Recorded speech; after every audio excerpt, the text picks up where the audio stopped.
ಕಾಡಾನೆ ಇವತ್ತು ಈಚಿರವಳ್ಳಿ ಎಸ್ಟೇಟ್ ಕಡೆಗೆ ಬರ್ತಾ ಇದೆ ಮಟ್ಸಾಗರ IBCಯಿಂದ. ಆ ಕಾಂಪೌಂಡ್ ಅಲ್ಲಿ ಚೂರು ದೂರಕ್ಕೆ ಹೋಗಿ ತೊಡ್ಲಾಕೆ ಸಿಗ್ತೀರಾ, ಚೂರು ಹಿಂದಕ್ಕೆ ಹೋಗಿ. ಅದು ಕಾಡಾನೆ, ಗ್ರಾಮಸ್ಥರ ಎಚ್ಚರವಿರಲಿ, ಅದು ಕಾಡಾನೆ.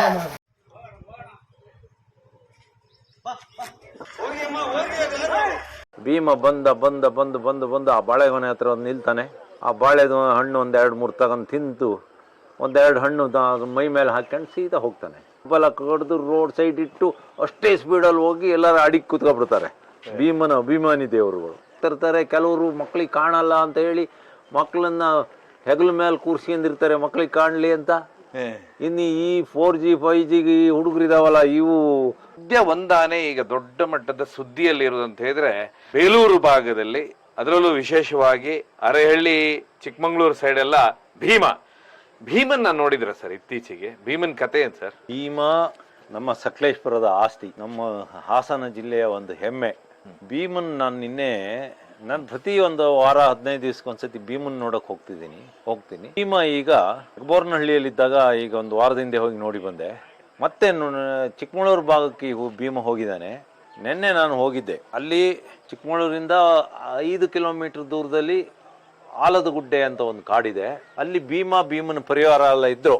ನಮಗೆ ಒಂದು ಸ್ವಲ್ಪ ಲೊಕೇಶನ್ ಸರಿಯಾಗಿ ಗೊತ್ತಾಗ್ದಲೆ ನಾವು ಬೆಳಿಗ್ಗೆಯಿಂದ ಹುಡುಕಿ ಸಾಯಂಕಾಲ ಒಂದು 3:30-4 ಗಂಟೆಲಿ ಭೀಮಿರೋ ಜಾಗಕ್ಕೆ ತಲುಪಿದ್ದು.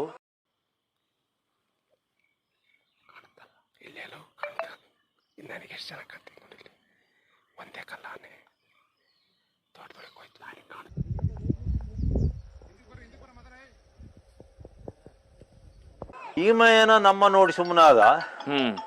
ಆದರೆ ಭೀಮನ ಸಹಚಾರರು ಮಾತ್ರ ಅದೇನೋ ಒಂದು ಗಾದೆ ಹೇಳ್ತಾರೆ ನೋಡಿ, ಭೀಮ ನಮ್ಮ ಹತ್ರಕ್ಕೆ ಹೋಗ್ಬಿಟ್ರು ಆ ಭೀಮನ ಹತ್ರ ಇದ್ದ ಸಹಚಾರರು ಟಸ್ ಪುಸ್ ಅಂತ ಸೊಂಡ್ಲೆಲ್ಲ ಹಿಂಗೆ ಮಾಡಿ ಕಿವಿ ಎಲ್ಲ ಅಗಲ ಮಾಡಿ ಆ ಪಕ್ಕದ ಒಂದು ಕೊಂಬೆ ಎಲ್ಲ ಮುರಿದು ಆ ಮಣ್ಣೆಲ್ಲ ತೆಗೆದು ಮೈ ಮೇಲೆಲ್ಲ ಎಸ್ಕಂತ ಶುರು ಮಾಡಿರಿ. ನಮ್ಗೆ ಗೊತ್ತಾಯ್ತು ನಾನು ಹೋಗಿರೋದು ಸಹಚಾರರಿಗೆ ಇಷ್ಟ ಆಗಿಲ್ಲ ಅಂತ. ಹಾಗಾಗಿ ನಾನು ಸೀದಾ ಇಂದು ಜಾಸ್ತಿ ಹೊತ್ತಲ್ಲಿ ಇರಬಾರ್ದು. ಯಾಕೆಂದರೆ ಅಲ್ಲಿ ಆ ಒಂದು ತರಲೆ ಇದೆ, ಒಂದು 12 ವರ್ಷದ ಒಂದು 5G ಆನೆ ಕಾನಳ್ಳಿ ಕುಳ್ಳ. ಇನ್ನೊಂದು ತರಲೆ ಇದ್ದಾನೆ, ಅವನಿಗೆ ಕ್ವಾರೇನೆ ಬಂದಿಲ್ಲ, ಅವನ ಮಕನ. ಅವರೆಲ್ಲ ಇದ್ರು, ಅವರೆಲ್ಲ ಒಂದು 1,500 kg ತೂಕದವರು. ಅವರು ನನ್ಕಿಂತ ಸ್ಪೀಡ್ ಓಡ್ತಾರೆ. ಇನ್ನು ಅವ್ರ ಕೈ ಸಿಕ್ಕಿದ್ರೆ ನಾವಂತೂ ಜೀವಂತ ಬರಕ್ ಸಾಧ್ಯ ಇಲ್ಲ. ಇವರು ಸವಾಸ ಬೇಡ ಅಂದ್ಕೊಂಡು ನಾನು ಸೀದಾ ಇತ್ಲ ಪರಾರಿ ಅದೇ. ಆದ್ರೆ ಇವತ್ತಿನ ಬೆಳಗಿನ ಸುದ್ದಿ ಪ್ರಕಾರ ಚಿಕ್ಕಮಗಳೂರು ವಲಯನ ಬಿಟ್ಟು ಈಗಾಗಲೇ ನಮ್ಮ ಬೇಲೂರು ಹತ್ರ ಚೀಕನಹಳ್ಳಿ ಅಂತ ಇದೆ, ಅಲ್ಲಿಗೆ ಆನೆಗಳು ಬಂದಿದಾವೆ ಅಂತ ಸುದ್ದಿ. ಈಗ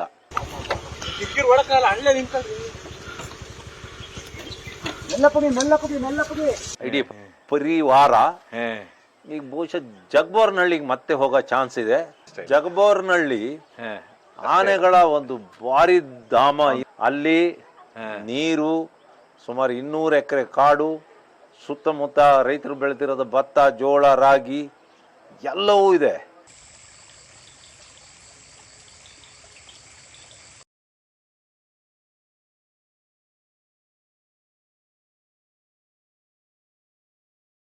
ಆ ಕಾಡಿಗೆ ಜಗಬೋರ್ನಹಳ್ಳಿ ಫಾರೆಸ್ಟ್ ಬಂದು ಸೇರ್ಕೊಳ್ಳುತ್ತೆ. ಭೀಮ ಯಾವಾಗ ಅಲ್ಲಿಗೆ ಆಲದಗುಡ್ಡೆ ಭಾಗಕ್ಕೆ, ಚಿಕ್ಕಮಗಳೂರು ಭಾಗಕ್ಕೆ ಹಾಲಿಟ್ನೋ,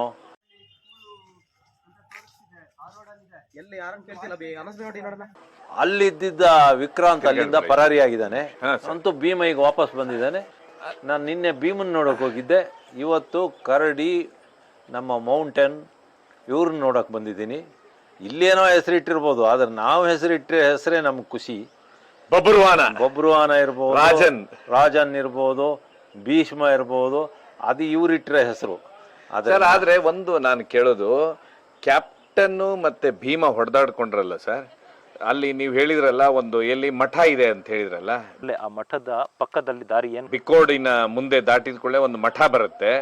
ಜಗಬೋರ್ನಹಳ್ಳಿ ಫಾರೆಸ್ಟ್, ಅದ್ರ ಮಧ್ಯದಲ್ಲಿ ನೀರ್ ಬರುತ್ತೆ, ಅದ್ರ ಮುಂದ್ಗಡೆನೆ ಮಠ ಇದೆ. ಹೌದು. ಅಲ್ಲಿ ಪೂರ್ತಿ ಬ್ಲಡ್ ಎಲ್ಲ ಕಡೆ ಬಿದ್ದೋಗ್ಬಿಟ್ಟಿದೆ. ಕ್ಯಾಪ್ಟನ್ ಸಿಕ್ಕಾಪಟ್ಟೆ ಏಟು ಬಿದ್ದಿದೆ ಅಂತ ನಾನು ಕೇಳಿದ್ದು. ಯಾಕಂದ್ರೆ ನಾವು ಸುಮಾರು ಸ್ಥಳೀಯರನ್ನ ಮಾತಾಡಿಸಿದ್ವಲ್ಲಿ, ಅವ್ರು ಹೇಳಿದ್ ನಾನು ಅವತ್ತು ನಿಮ್ಗೆ 15-20 ದಿವಸ ಹಿಂದೆನೆ ಹೇಳಿದೆ ಕ್ಯಾಪ್ಟನಿಗೆ ತುಂಬಾ ಪೆಟ್ಟಾಗಿದೆ ಅಂತ. ಅದನ್ನ ಇಲ್ಲಿ ಒಂದು ಆಗ್ಬಿಟ್ಟಿದೆ. ಸ್ವಲ್ಪ ಕೆಲವರು ಭೀಮನ ವಿರೋಧಿ ಟೀಮ್ ಇದೆ. ಅದು ಯಾಕೆ ವಿರೋಧಿಗಳಾದರು ಅಂತ ಗೊತ್ತಿಲ್ಲ.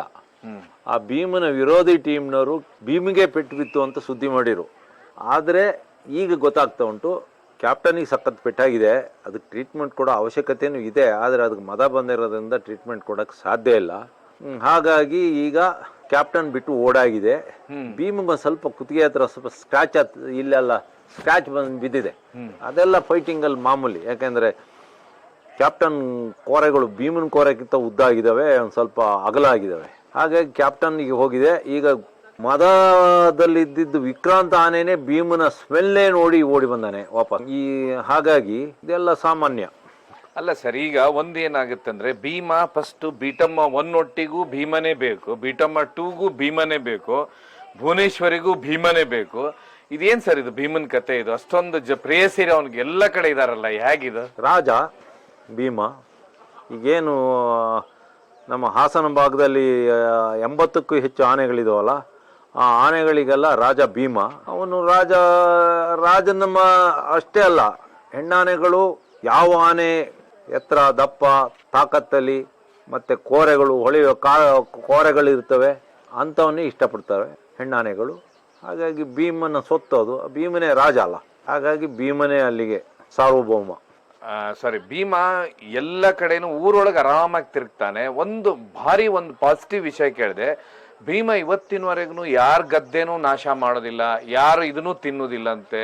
ಅವನ ಪಾಡಿಗೆ ಅವನೊಂದು ಕಬ್ಬು ಕೊಟ್ಟರೆ ಎತ್ಕೊಂಡು ಬರ್ತಾನಂತೆ. ಇದು ಯಾವ ರೀತಿ ಸರ್ ಸಾಧ್ಯ ಇದೆ ಆನೆಗಳದ್ದು? ಇದು ಅದು ಯಾವತ್ತೂ ಯಾರಿಗೂ ಇದನ್ನೇ ಮಾಡಿಲ್ಲ ಅಂತೆ. ನಾವು ಸುಮಾರು ರೈತರನ್ನ ಕೇಳಿದ್ದು, ಬಿಕ್ಕೋಡು, ಬೇಲೂರು ಎಲ್ಲ ಭಾಗದಲ್ಲೂ ಅವ್ರು ಹೇಳಿದ್ದು ಒಂದೇ ಮಾತು, ಈ ಭೀಮ ಒಬ್ಬನೇ ಇಡೀ ಇದರಲ್ಲಿ ಯಾವುದೇ ಒಂದು ಬೆಳೆನ ನಾಶ ಮಾಡೋದಿಲ್ಲ. ಅವನು ಪಾಡಿಗೆ ಅವನು ಬರ್ತಾನೆ, ಒಂದು ಕಬ್ಬು ಕೊಟ್ಟರೆ ಎತ್ಕೊಳ್ತಾನೆ, ಅದನ್ನ ಬಿಟ್ಟರೆ ಅವನು ಯಾರಿಗೂ ಸಮಸ್ಯೆನೇ ಮಾಡೋದಿಲ್ಲ, ಆರಾಮಾಗಿ ಜನರ ಮಧ್ಯಾಹ್ನ ಓಡಾಡ್ತಾನೆ ಅಂತ ಹೇಳಿ. ಹೌದು, ನಾನು ಕೊಡಗಿನ ಹೇಮಾವತಿ ತೀರದಿಂದ ಬೇಲೂರಿನ ಚಿಕ್ಕಮಗಳೂರಿನ ಯಗಚಿ ನದಿಯ ವರೆಗೂ ಮಧ್ಯದಲ್ಲಿ ಇರೋ ವಿಸ್ತಾರವಾದ ಕಾಫಿ ತೋಟಗಳು, ರೈತರ ಜಮೀನುಗಳು ಎಲ್ಲವನ್ನೂ ನಾನು ನೋಡ್ತೀನಲ್ಲ. ಭೀಮ ತಿನ್ನಲ್ಲ ಅಂತ ಇಲ್ಲ, ಆದರೆ ಗದ್ದೆ ಬದುನಲ್ಲಿ ಸೈಡಲ್ಲಿ ಹೋಗ್ತಾನೆ, ತಿನ್ಕೊಂಡು ಹೋಗ್ತಾನೆ. ಅದ್ರ ಒಳಗೆ ಹೋಗಿ ಹಾನಿ ಮಾಡೋದು, ಜನಗಳನ್ನ ಮೇಲೆ ಅಟ್ಯಾಕ್ ಮಾಡೋದು ಏನೂ ಇಲ್ಲ. ನೋಡಿ, ನಾನು ಸುಮಾರು 3-4 ವರ್ಷದ ಹಿಂದೆ ನಡೆದ ಘಟನೆ. ಭೀಮ ಬರ್ತಾ ಇದ್ದ, ನಾನು ಜೀಪ್ ನಿಲ್ಸ್ಕೊಂಡು ನಿಂತಿದ್ದೆ. ಅಷ್ಟೇ ಅದು ಸಕಲೇಶ್ಪುರದಿಂದ 4-5 ಕಿಲೋಮೀಟರ್ ದೂರದಲ್ಲಿ ಒಂದು ಕಡೆ ನಡೆದಿದ್ದು ಒಂದು ಘಟನೆ. ಅಷ್ಟೊತ್ತಿಗೆ ಅವನು ನನ್ನ ಫ್ರೆಂಡೇ, ಅವನು ಮನೇಲಿದ್ದಿದ್ದು ಒಂದು ಬಾಳೆಗೊನೆ ತಂದು ಇಡ್ತಾನೆ ದಾರಿಗೆ. ಭೀಮ ಬಂದು ಆ ಬಾಳೆಗೊನೆ ಹತ್ರ ನಿಲ್ತಾನೆ. ಆ ಬಾಳೆದು ಹಣ್ಣು 1-2-3 ತಗೊಂಡು ತಿಂದು 1-2 ಹಣ್ಣು ಮೈ ಮೇಲೆ ಹಾಕ್ಕೊಂಡು ಸೀದಾ ಹೋಗ್ತಾನೆ. ಕಬ್ಬಲ್ಲೆಲ್ಲ ಇದ್ರೆ ಭೀಮ ಬರೋಕ್ಕಿಂತ ಮೊದಲೇ ಅಲ್ಲಿ ಬರ್ತಾ ಇದ್ದಾನೆ ಕೂಡ ಕಬ್ಬೆಲ್ಲ ಕಡ್ದು ರೋಡ್ ಸೈಡ್ ಇಟ್ಟು ಅಷ್ಟೇ ಸ್ಪೀಡಲ್ಲಿ ಹೋಗಿ ಎಲ್ಲರೂ ಅಡಿಗೆ ಕೂತ್ಕೊಬಿಡ್ತಾರೆ. ಅಭಿಮಾನಿ ದೇವರುಗಳು, ಭೀಮನ ಅಭಿಮಾನಿ ದೇವರುಗಳು. ನಮ್ಮ ನಟ ಸಾರ್ವಭೌಮ ರಾಜ್ಕುಮಾರ್ ಅವರು ಹೇಳ್ತಿದ್ರು, ಅಭಿಮಾನಿಗಳಿಗೂ ಎಷ್ಟು ಬೆಲೆ ಕೊಡ್ತಿದ್ರು ಅಂದರೆ ಅಭಿಮಾನಿ ಅಂತ ಹೇಳ್ತಿರಲಿಲ್ಲ, ಅಭಿಮಾನಿ ದೇವರುಗಳು ಅಂತ. ಹಂಗೆ ನಾನು ಅವ್ರದ್ದು ಇದನ್ನೇ ಬಳಸ್ಕೊಂತ ಇದ್ದೀನಿ. ಭೀಮನ ಅಭಿಮಾನಿ ದೇವರುಗಳು. ಅಲ್ಲಿ ಭೀಮ ಬರ್ತಾ ಇದ್ದಾನೆ ಅಂದರೆ ಓಡಿ ಬಂದು ಎಲ್ಲ ಮನೆ ಒಳಗೆ ಹೋಗಿ ಒಂದು ಕತ್ತಿ ತಂದು ರಾಪ ಕಡಿದು ಒಂದು ಹೊರೆ ಕಬ್ಬು ತಂದು ರೋಡಿಗಿಟ್ಟು ಹೋಗಿದೆ ಕದ್ದು ಕೂತ್ಬಿಡ್ತಾರೆ. ಭೀಮ ಬರ್ತಾನೆ, ಬಂದು ಸುಮ್ಮನೆ ನಿಂತ್ಕೊಂತಾನೆ, ಸೊಂಡ್ಲೆಲ್ಲ ಆ ಕಡೆ ಈ ಕಡೆ ಅಲ್ಲಾಡಿಸಿ ಎಷ್ಟು ಬೇಕಷ್ಟು ತಿಂದು 1-2 ಸೊಂಡ್ಲಲ್ಲಿ ಇಟ್ಕೊಂಡು ಸೀದಾ ಕಾಡೊಳಗೆ ಹೋಗ್ತಾನೆ. ಮತ್ತೆ 4G 5Gಗಳ ಕತೆ ಏನು ಸರ್ ಹುಡುಗರದು? ಭೀಮ ಬಂದ ಅಂದ ಕೂಡಲೇ ಭೀಮ ಅಂತ ಎಲ್ಲ ಮನೆ ಹೆಂಗಸರು ಮಕ್ಕಳು ಎಲ್ಲ ಮನೆ ಮಾಡಿ ಮೇಲೆಲ್ಲ ಹತ್ತಿ ನಿಲ್ತಾರೆ. ಮಕ್ಕಳೆಲ್ಲ ಅಲ್ಲೆಲ್ಲ ಕಾಂಪೌಂಡ್ ಸಂದಿ ಕೂರ್ತಾ ಇರ್ತಾರೆ. ಮಕ್ಕಳನ್ನೆಲ್ಲ ಎಳ್ಕೊ ಹೋಗ್ತಿರ್ತಾರೆ. ಕೆಲವರು ಮಕ್ಳಿಗೆ ಕಾಣಲ್ಲ ಅಂತ ಹೇಳಿ ಮಕ್ಕಳನ್ನ ಹೆಗಲ ಮೇಲೆ ಕೂರ್ಸ್ಕೊಂಡಿರ್ತಾರೆ ಮಕ್ಳಿಗೆ ಕಾಣಲಿ ಅಂತ. ಇನ್ನು ಈ 4G 5Gಗೆ ಈ ಹುಡುಗರಿದಾವಲ್ಲ, ಇವು ವಿಚಿತ್ರ ಆಗಿ ಒಂದು ಹೇರ್ ಕಟ್ ಮಾಡ್ಕೊಂಡು ಆ ಮುಕ್ಕಾಲು ಪ್ಯಾಂಟ್ ಹಾಕ್ಕೊಂಡು ಭೀಮನ್ ಹಿಂದೆನೇ ಹೋಗ್ತಾ ಇರ್ತಾರೆ. ಅವನಿಗೆ ಫೋನ್ ಮಾಡಿ ಬರ್ರೋ ಭೀಮ ಇದೆ ಬಾ ಅಂತ. ಭೀಮ ಮುಂದೆ ಹೋಗ್ತಾ ಇರ್ತಾನೆ. ಭೀಮನ ಮುಂದೆ ಹೋಗೋರು ನೋಡ್ತೀರಾ, ಹಿಂದೆ ಹೋಗೋರು ನೋಡ್ತೀರಾ, ಹಿಂದ್ಗಡೆ ಬಾಲದ ಹತ್ರ ಹೋಗೋರು ನೋಡ್ತೀರಾ. ಆಮೇಲೆ ಬಾಲದ ಹತ್ರ ಅಡ್ಡ ನಿಂತ್ಕೊಂಡು ಸೆಲ್ಫಿ ತಕ್ಕನ್ನೋರು ನೋಡ್ತೀರಾ. ಭೀಮ ಅವನ ಗಜ ಗಾಂಭೀರ್ಯದಲ್ಲಿ ಅವನ ಪಾಡಿಗೆ ಅವನು ಹೋಗ್ತಾ ಇರ್ತಾನೆ. ಅಂದ್ರು ನಾಯಿಗಳು ಸಾಮಾನ್ಯಕ್ಕೆ ಆನೆ ಕಂಡ್ರೆ ಬೊಗಳ್ತಾವೆ, ಆದ್ರೆ ಭೀಮನ ಕಂಡ್ರೆ ಈ ನಾಯಿಗಳು ಬೊಗಳೋದು ಇಲ್ಲ. ಆಮೇಲೆ ಆ ನಾಯಿಗಳನ್ನ ಈ ಭೀಮ ಅಟಿಸ್ಕೊಂಡು ಹೋಗೋದು ಇಲ್ಲ. ಹೋಗಿ ಹೋಗಿ ಹೋಗಿ ಅವನಿಗೆಲ್ಲ ಒಂದು ಕಡೆ ಬೇಕಾದ ಕಡೆ ಕಾಫಿ ತೋಟದೊಳಗೆ ಹೋಗ್ತಾನೆ. ಭೀಮ ಹೇಗಾಗಿದ್ದಾನೆ ಅಂದರೆ ಒಂಥರ ಮನೆ ಮಗ. ಇಲ್ಲ ನಮ್ಮ ಕೆಲವರು ಹೇಳ್ತಾ ಇರ್ತಾರೆ ಹೆಂಗಸರು, ಅಯ್ಯೋ ಭೀಮ ಬಂದ ನೋಡ್ರು, ಗಣಪತಿ ನಮ್ಮ ಗಣಪತಿ ಕೈ ಮುಗಿಬೇಕು, ಹತ್ರಕ್ಕೆ ಹೋಗಿ ನಂಗೆ ಹೆದರಿಕೆ, ಪೂಜೆ ಮಾಡಬೇಕು ಅಂತ ಮಾತಾಡ್ತಾ ಇರ್ತಾರೆ. ಆ ಮಟ್ಟಿಗೆ ಭೀಮ ಅಭಿಮಾನಿಗಳನ್ನ ಹೊಂದೇನೆ. ಈಗ ಬರೀ ಅವನು ಈ ಮದ ಬಂದಾಗ ಹೆಣ್ಣಾನೆ ಸಹವಾಸ ಮಾಡೋದು, ಹೆಣ್ಣಾನೆ ಹತ್ರ ಹೆಣ್ಣಾನೆ ಕ್ರಾಸ್ ಎಲ್ಲ ಮಾಡೋದು. ಹಾಗಾಗಿ ಆನೆಗೆ ಯಾವಾಗ ಭೀಮಿಗೆ ಮದ ಬಂದಿಲ್ಲ ಅವಾಗ ಅವನಿಗೆ ಆ ಹೆಣ್ಣಿನ ಬಗ್ಗೆ ಏನು ಇದು ವ್ಯಾಮೋಹ ಇರಲ್ಲ. ಅದು ಬೇರೆ ಹೋಗಿರ್ತಾನೆ, ಜೊತೆ ಯಾರ ಸಹಚರರು ಇರ್ತಾರೆ, ಸಹಚರರು ಕೆಲವರು ಬರ್ತಾರೆ ಹೋಗ್ತಾರೆ. ಅದು ಬಿಟ್ರೆ ಈ ಸಮಯದಲ್ಲಿ ಮಾತ್ರ ಈಗಾಗಲೇ ಭೀಮ 3 ಹೆಣ್ಣಾನೆ ಗುಂಪನ್ನ ಹೋಗಿ ಹೋಗಿ ಬಂದಾಯ್ತು. ಈಗ 3 ಹೌದು 3 ಟೀಮಿಗೆ ಹೋಗಿದ್ದಾನೆ. ಆದ್ರೆ ಆ ಟೀಮಲ್ಲಿ ಹೆಣ್ಣಾನೆಗಳು ಹೀಟಿಗೆ ಬಂದವ ಇಲ್ಲೋ ಯಾರಿಗೆ ಗೊತ್ತು. ಅವು ಯಾವ್ಯಾವ ಸಮಯದಲ್ಲಿ ಬರ್ತವೆ, ಸಿಕ್ಕಿ ಅವುಗಳ ಜೊತೆ ಸೇರಿದನ ಇಲ್ಲ ಗೊತ್ತಿಲ್ಲ. ಬಟ್ ಆ ಟೈಮ್ ಹೋಗ್ತಾನೆ, ಭೇಟಿ ಆಗ್ತಾನೆ, ಬರ್ತಾನ ಅವನು. ಹೌದು. ಆಮೇಲೆ ಬರುದಿಲ್ಲ. ಆಮೇಲೆ ಅದು ಒಂಟಿಯಾಗಿರ್ತಾನೆ.